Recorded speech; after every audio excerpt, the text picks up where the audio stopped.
जय हिंद। एक तरफा युद्ध जीत लिया इजराइल, जो तबातोड़ छुट्टे सांड की तरह हमला कर रहा था, उसने अचानक सीज फायर किसके दबाव में आकर कर दिया। और ये सीज फायर किसे कहा जाता है? और हमास जो इतने एयर हमले देखा, एयर स्ट्राइक या फिर इजराइल के जितने भी जमीनी हमले, इतनी तरह से हमला होने के बावजूद हमास या फिलिस्तीन के लोग इतने खुशियां क्यों मना रहे हैं, इसको समझते हैं। देखिए, इजराइल, ये सीज फायर क्या होता है? सीज फायर मतलब किसी समझौते के तहत हथियारों के प्रयोग को जब रोक लगा दिया जाता है कि हम भी हथियार का प्रयोग नहीं करेंगे, आप भी नहीं कीजिएगा, एक तरह का युद्ध विराम, उसे हम लोग टेक्निकल भाषा में सीज फायर कहते हैं। आर्मी में बहुत सारी चीजें टेक्निकल होती है, जैसे जासूसी को वहां रेकी नहीं कहते, वहां पेट्रोल कहते हैं, पेट्रोलिंग पे गया, मतलब वो जासूसी कर रहा है, तो उसी तरह यह टेक्निकल वर्ड है सीज फायर। अब ये सीज फायर किसके दबाव में हुआ? देखिए, यूएनओ के दबाव में हुआ नहीं, क्योंकि यूएनओ में रूस ने 3 बार, चाइना ने कोशिश किया इस मुद्दे को उठाया जाता कि एक ज्वाइंट स्टेटमेंट दिया जाए, लेकिन कोई फायदा नहीं है। ये यूएनओ का मतलब कोई नहीं बनता, इसको कोई नहीं पूछता है। ये इसका अहमियत, जिस तरह भारत में अहमियत राष्ट्रपति की है, एक फूफा जी की तरह काम करते हैं,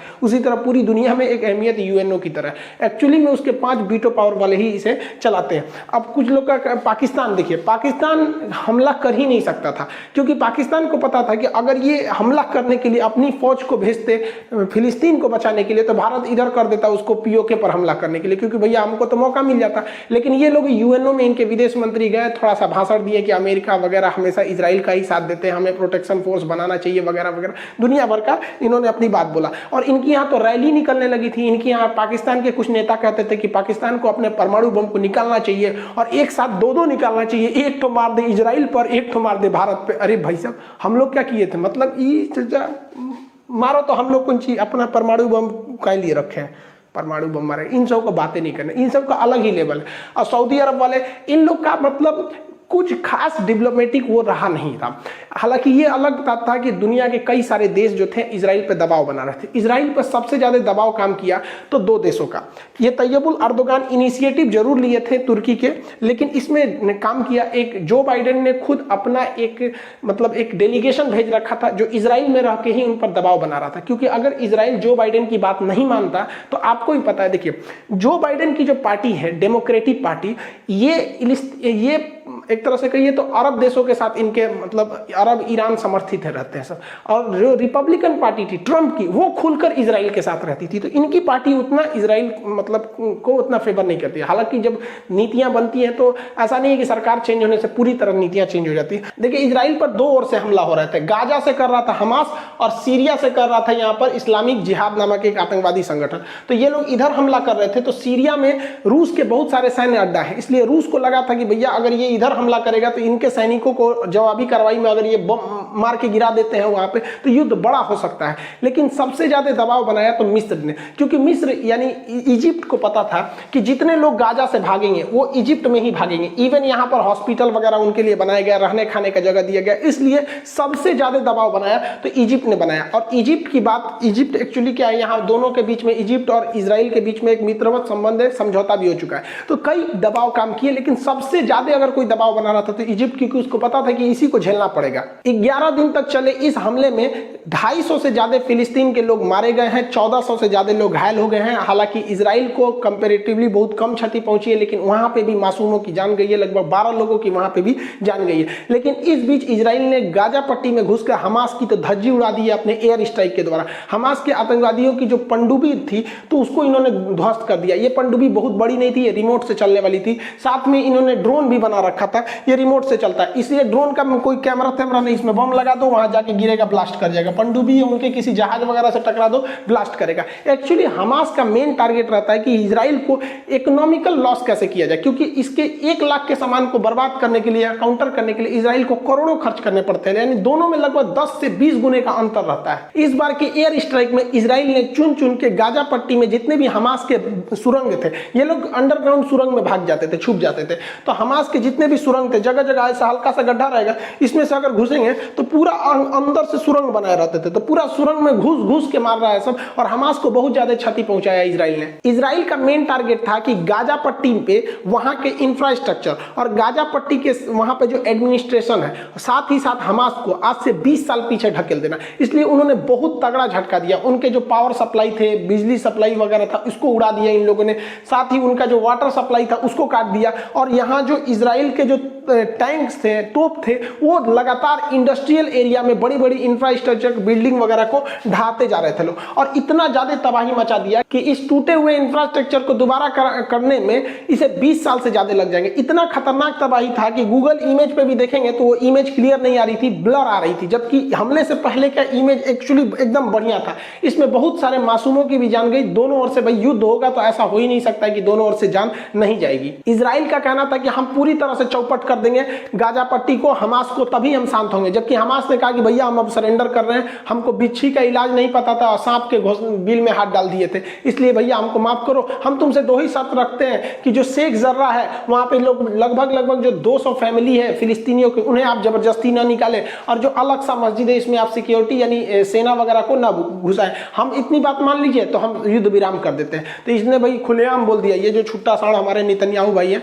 इन्होंने क्या कहा कि भैया हम वहां पे उन लोग को जबरदस्ती खाली कराएंगे और जरूरत पड़ी तो दोबारा हम इसमें घुसेंगे भी। लेकिन इनके ऊपर इंटरनेशनल प्रेशर ज्यादा था, जिस वजह से सीज फायर करना इन्हें मजबूरी बन गया। सीज फायर होने के एक दिन बाद ही जब फ्राइडे की नमाज पढ़ने के बाद बहुत सारे लोग अलक्सा मस्जिद में जमा हुए थे, तो अचानक इजरायली पुलिस वहां अंदर घुस जाती है और स्टन ग्रेनेड और रबड़ बुलेट से गोली चलाने लगती है। हालांकि इस हमले में किसी की जान नहीं जाती है, लेकिन दर्जनों लोग घायल हो जाते हैं। इजराइल का कहना है कि यहाँ ये लोग खुशी मना रहे थे कि हमारी जीत हो गई, गाजा की जीत हो गई, और इन लोगों ने पुलिस को प्रोवोक किया, इसलिए पुलिस अंदर घुसी और इन लोग को मारने लगी यहाँ पर। जबकि फिलिस्तीन के लोगों का कहना है कि ये जानबूझ के अंदर आए थे। देखिए यहाँ हो क्या रहा है कि गाजा कह रहा है कि हम जीत गए, फिलिस्तीन और इजराइल कह रहा है कि हम जीत गए, और इसमें ना इजराइल के प्रधानमंत्री को अपने अंदर थोड़ी आलोचना देखने को मिल रही थी, इस वजह से वो अंदर घुस गए ताकि ये दिखाने लगे कि हमारी जीत हुई है। एक्चुअली में यहाँ जीत किसी की नहीं हुई है भाई। देखिए भारी तो पड़ा है इजराइल, नो डाउट, हमेशा से वही भारी पड़ा है, वो बार बार उकसाएगा। हम हमेशा कहते हैं कि बार बार वो अलक्सा मस्जिद वगैरह को लेकर उकसाएगा। इस उकसावे का घाटा क्या होगा कि अलक्सा मस्जिद इस वेस्टर्न बैंक की ओर है, और यहाँ से तो हिंसा होती है, यहाँ भी हिंसा होगा, ताकि आने वाले वक्त में इजराइल इनको भी धो सके और इनको भी धो सके। यहाँ पर यूएनओ को करना चाहिए कि प्रॉपर वहां पर एक इंटेलिजेंस को इकट्ठा करे, वहां पर प्रॉपर सिक्योरिटी रखे, ताकि पता चले कि गलती किसकी है, वरना गलती किसी की भी रही दोनों ओर से जान जाती है, और इसमें मासूम लोग मरते हैं लोग दोनों ओर से। देखिए आर्मी और आतंकवादी इन लोग की लड़ाई तक में जहां तक सीमित होती है, बट यहाँ इतनी डेंस पॉपुलेशन है कि निहत्ते लोगों की भी जान चली जाती है। और इसके इतने होने के बावजूद ये लोग खुशी क्यों मना रहे हैं? इनका कहना, हमास का और फिलिस्तीन के लोगों का कहना, ये लोग घर से निकल गए, अपने टूटा फूटा जहां पे धज्जी उड़ा दिया था बम से ना, वहां पे ये लोग खुशी मना रहे हैं। रीजन समझिए क्या, हिटलर की एक पुरानी कहावत याद होगा कि किसी को इतना ना निचोड़ दो, इतना ना बर्बाद कर दो कि जिंदा रहने को ही वो अपना विकास और खुशनसीबी समझे। तो इजराइल ने भी यही किया, इतना ना कूचा है कि ये लोग जिंदा रहने पे ही खुशी मनाते कि चलो भैया हमला तो नहीं हो रहा है। क्यों? रीजन समझिए, इजराइल के यहूदियों को सबसे बुरी तरह से किसने कूचा था? तो हिटलर नहीं कूचा था।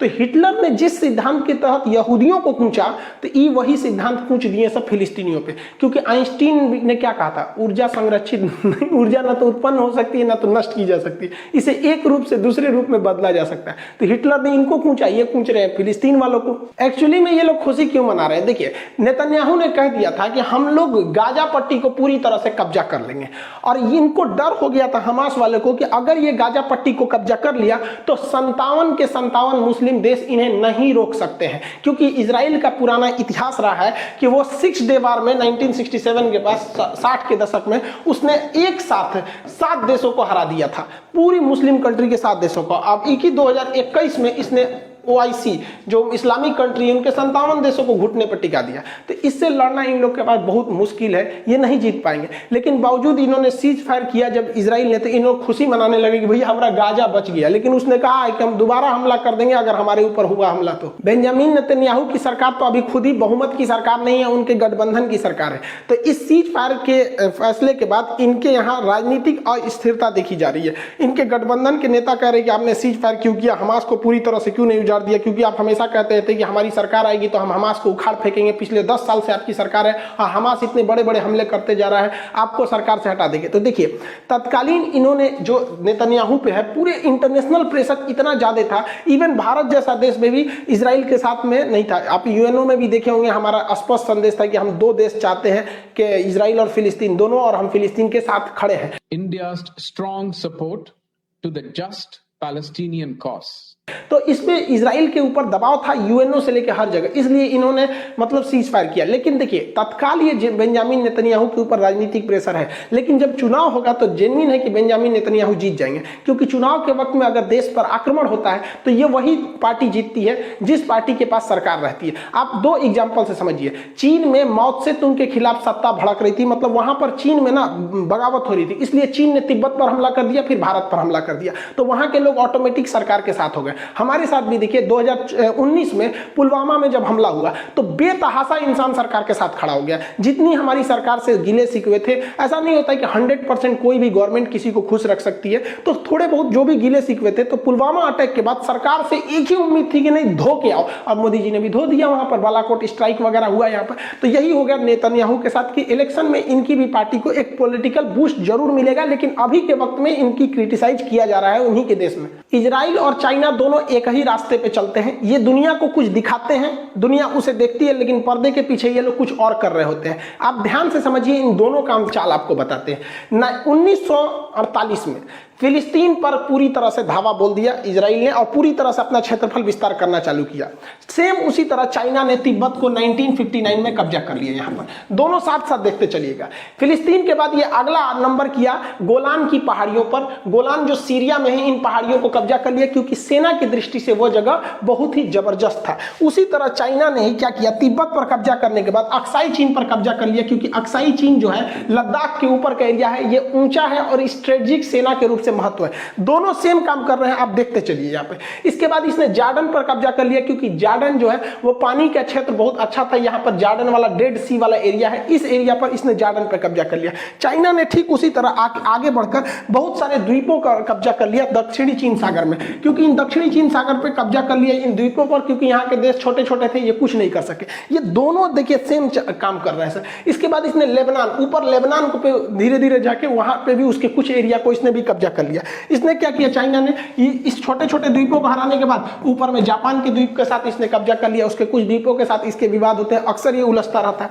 आप देखेंगे अब चाइना की नजर है और इजराइल दोनों की नजर है कि हमें कैसे प्राकृतिक संसाधन, पेट्रोलियम, गैस, मछली, ये सब समुद्र से कैसे मिलेंगे। उसका जो तमार ऑयल फील्ड है, यहाँ बहुत बड़ा ऑयल का फील्ड है, यही नीति पे चल दिया चाइना ने। उसने दक्षिणी चीन सागर पर पूरा कब्जा करने बैठ गया है, क्योंकि दक्षिणी चीन सागर दुनिया का सबसे बड़ा समुद्र होने के साथ साथ यहाँ पर बहुत ही बड़ी मात्रा में पेट्रोलियम और गैस फील्ड को पाया जाता है। इन दोनों के युद्ध नीति में चार चीज बहुत तेज शामिल रहते हैं।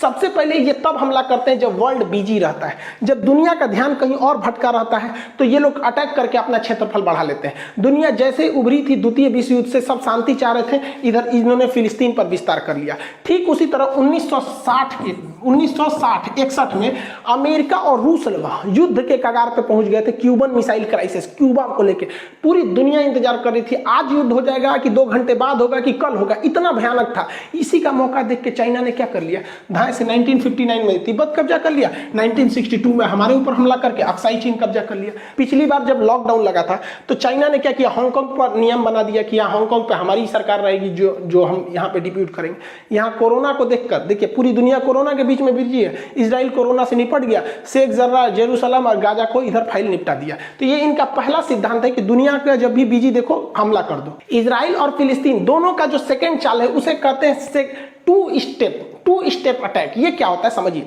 ये लोग क्या करते हैं, आप ऐसे समझिए क्या, अगर हम किसी का 100 रुपया ले लें और सोचते हैं कि उसका 100 रुपया न लौटाए, तो उस इंसान को देख के भागना नहीं है, बल्कि जब वो इंसान मिले ना तो उल्टे उससे टोको, हमारा 5000 रुपया दो, 5000 दो। तू कहेगा कैसा 5000, हम कहेंगे 5000 दो, कैसा 5000 पे बात हो जाएगा, और जो हम पहले से पैसा लेके बैठे हैं वो लोग भूल जाएंगे। ये दोनों सेम काम कर रहे हैं, ध्यान दीजिए। अभी जो हुआ है वो जमीन को लेकर हुआ है, यहाँ पर वेस्टर्न बैंक पे शेख जर्रा पर। इजराइल ने कहा कि शेख जर्रा हम खाली करेंगे, शेख जर्रा हम खाली करेंगे, और इधर गाजा से हमला होने लगा यहाँ पर। तो ये जानबूझ के ऐसा काम करता है यहाँ हल्ला हो, और इसने क्या किया, तबातोड़ गाजा और हमास को थूर दिया। पूरी दुनिया का ध्यान चला गया गाजा पर, पूरी दुनिया गाजा को बचाने में लग गई कि भैया गाजा का तुम बाजा मत बजाओ, गाजा का बहुते बाजा बज गया। इजराइल ने कचर कचर के हमास को थूरा, कचर कचर के थूरा, क्योंकि इजराइल का ये 2 स्टेप है कि पहला स्टेप में किसी को कब्जा कर लो और दूसरा स्टेप पर और भयानक हमला करो कि पूरी दुनिया को सल्टाने में लग जाए, पीछे वाला लोग भुला जाए। तो शेख जर्रा को कोई बतिए नहीं करे, शेख जर्रा के लोग करे ससुरा हमरो हाल चाल ले रहे। यहाँ पे यही करता है चाइना। चाइना ने तिब्बत पे कब्जा किया, ध्यान से समझिए, चाइना ने तिब्बत पे कब्जा किया 1959 में। और इस ससुरा चाइना को पता था कि भारत गुट निरपेक्ष है, भारत इंसानियत पे चलता है, सही गलत के रास्ता को अच्छे से पहचानता है, भारत कभी ना कहीं भी आवाज उठाएगा। इसलिए ये ससुरा सेकंड स्टेप में चल दिया, कहां पर, लद्दाख पे, क्योंकि भारत अब तिब्बत का मैटर नहीं उठाएगा। अब तू कहेगा लद्दाख मेरा, लद्दाख तुम्हारा, लद्दाख मेरा, लद्दाख तुम्हारा, तिब्बत का मैटर चल जाएगा। यहां चाइना को लालच आ गया, उसने कहा कि तिब्बत अच्छा है, इससे भी अच्छा लद्दाख है, हम लद्दाख को नहीं छोड़ेंगे।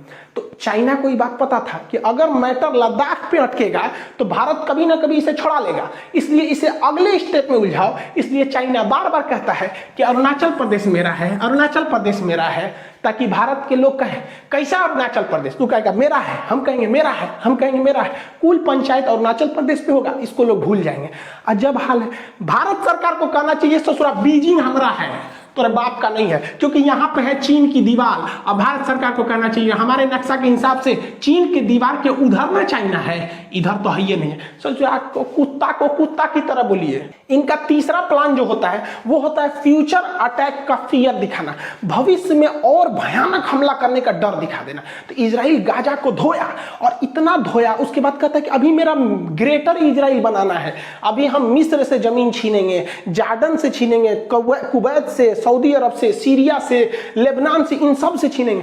मतलब ये क्या करता है, किसी मरे हुए को इतना भयानक मारो, इतना मारो और सबको दहशत फैला दो कि कोई मेरे खिलाफ आवाज उठाए तो यही होगा। फिल्म में क्या होता है, एक गुंडा आता है, किसी ठेला वाले को पकड़ेगा, किसी कमजोर को पकड़ेगा, भयानक मारेगा, सरेआम गोली मार देगा, कहेगा मेरे खिलाफ किसी ने आवाज उठाया तो सही यही होगा। मतलब वो एक को मार रहा है और 10 को डर दिखा रहा है। यही सेम नीति अपनाता है चाइना। यहां तो आपने इजराइल को देख लिया कि कब्जा किया, उसके बाद और डरा रहा है। इसने क्या किया, तिब्बत पर कब्जा किया। पहली बात तो तिब्बत पर कब्जे किया, उसने कहा कि तिब्बत अभी हथेली है, तिब्बत अभी हथेली है, अभी इसकी 5 उंगलियां और लाएंगे, 5 उंगलियां और लाएंगे।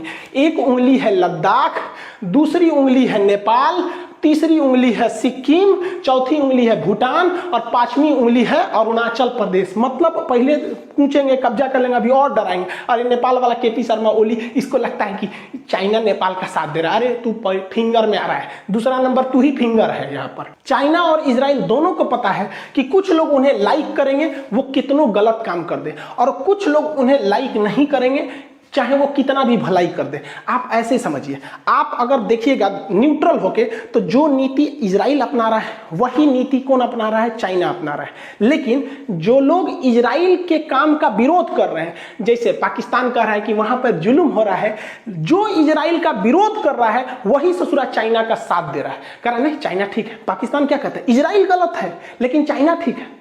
देख रहे हैं, कमवा दोनों एक है। इनको पता है कि जो मेरा साथ देगा वो साथ ही देगा, और जो देखिए जो इजराइल का साथ दे रहा है, जैसे बहुत सारे लोग कह रहे हैं इजराइल ने सही किया, वही लोग कहेंगे कि चाइना ने गलत किया, जबकि काम दोनों का सेम है। तो यही गड़बड़ हो जाता है।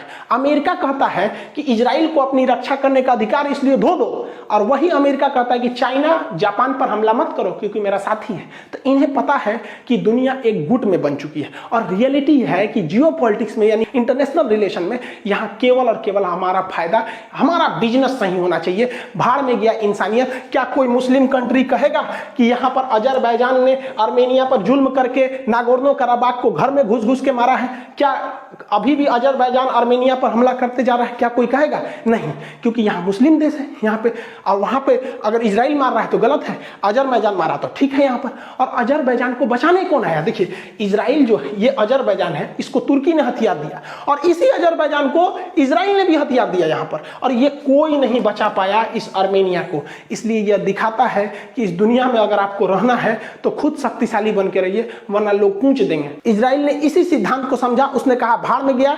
इंटरनेशनल रिलेशन में कहीं कोई सही गलत नहीं होता है, हमारा फायदा है इसलिए खुद को शक्तिशाली बनो। इस रूप में इजरायली जब हिटलर मार रहा था तो वो फिलिस्तीन की ओर आए थे, वहां पर उस जगह पर जेरूशलम की ओर आए थे, क्योंकि इनका जो जेरूशलम है इनके धार्मिक हिसाब से यही उनका पूर्व जगह है। यहाँ पर ये लोग आए थे और धीरे धीरे पढ़ाई लिखाई शिक्षा करके इतना आगे चले गए जो आज दुनिया में किसी की बात नहीं सुनते हैं। दोनों देश नहीं सुनते हैं, ना चाइना सुनता है ना इजराइल सुनता है, क्योंकि इजराइल को सोचिए, इजराइल यहाँ रहने का जगह नहीं था और चाइना को एशिया का मरीज कहा जाता था। इन्होंने शिक्षा, औद्योगिकरण और भ्रष्टाचार को कम किया और इतने तेज आगे बढ़े जिसका कोई हद नहीं, और आज ये डोमिनेट कर रहे हैं यहाँ पर। और हम भारत वाले देखिए, ये 1948 में ये देश बना था, इनको पता भी नहीं था कि इनके देश का नाम इजराइल होगा, अचानक इनके दिमाग में आया 1948 में। और हम 1947 में आजाद हो गए थे भाई साहब, बने नहीं थे, पूरी दुनिया में पहली हम लोग बने थे।